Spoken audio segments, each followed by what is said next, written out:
Hello everyone, and welcome to Fundamentals of GIS. In this lesson, I'm going to give you a brief introduction to GIS, but not an overly technical one. We're going to focus instead on why GIS is really exciting and why you might want to learn how to work with it. In the next lesson, we'll give you a more concrete understanding of GIS, but for now, I just want you to get excited. This lecture is safe to skip if you're in a rush, but if you stick around to the end, I hope I can make you as excited about GIS as I am. To introduce GIS, I'd like to tell you how I came across it. When I was in school, I was sort of an amateur software developer. It wasn't my focus, but something I did for fun.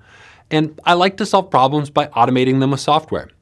For a class, I read this paper, the details of which are lost to me now, but it involves studying migratory birds. And they discussed breaking up the world into a large grid of cells to track movement of them, or something like that. And here's where I got this brilliant idea. What if I could make software that made that easy? What if you could have a simple piece of software that let you paint on your computer, sort of like Microsoft Paint, but you'd have these layers and then you could run mathematical functions comparing or combining the layers. Some software that let you understand data in a geographic context. That would be so cool. I was thinking small at this point, but still thought I had an idea that would be useful to at least a few thousand people or something. I mentioned my idea to my roommate and he said, "That sounds a lot like GIS." In a sort of matter-of-fact way, like, yeah, that's a good idea and they already have it. Looking it up, I discovered just how important this software already was in shaping the modern world and how many disciplines already rely on it.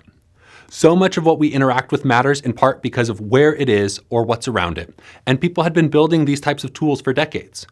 That's what I want to show you right now, the many ways to understand the world and your own work in it with GIS. Let's start with that ubiquitous technology in many of your pockets, the smartphone.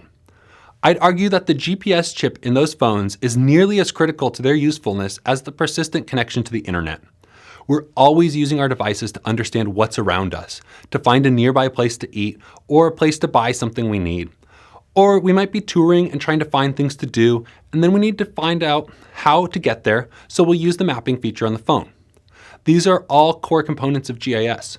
Where these places are, how your location relates to them, and then how to get there on a complex transportation network. An extension of this technology that takes it out of the smartphone navigation realm and into the desktop GIS realm is to combine this information about our road networks with population information and use it to figure out where to put resources such as warehouses or storefronts for your business so that they're accessible by customers. GIS can also help us solve other types of routing problems. A classic one in my line of work is, where does the water go? We know water flows downhill, but we need data to tell us where downhill is on a landscape scale. Once we have that information for an area, we can figure out where rivers form by figuring out the common locations that water runoff occurs. This can help in everything from determining flood risk and choosing town locations to figuring out how much water is available for an area. A utility might take that information and combine it with current population information and estimates for growth in a town and use it for capacity planning of their infrastructure. They can then use GIS software to determine what kinds of pipes they need and where they should run in order to most efficiently deliver their water and enable proper maintenance. Other people who run that same town can use GIS to help make sure it's the kind of town people want to live in by planning out the communities and making sure that growth is directed to the areas that the community wants it to be in. This is typically called land use planning, and it's a common GIS use case. Sometimes it's a town's urban planners who use it to map out the zones in a town and where industry and commercial and residential development should occur. And other times it's crowdsourced, and the planners invite the citizens in to use specialized GIS software to say how they want to see their town grow. At the edges of these towns are farmers who are using GIS and remote sensing to determine how to maximize the yield of their crops. By monitoring soil conditions and capturing aerial images that can help assess plant health, they can determine where they may need to increase watering or scale it back, and whether or not they may need to amend their soil. Meanwhile, a migratory bird uses that farm as a temporary stop in its migration. A nonprofit volunteer takes notes of what birds are in the area and enters it into a spatial database.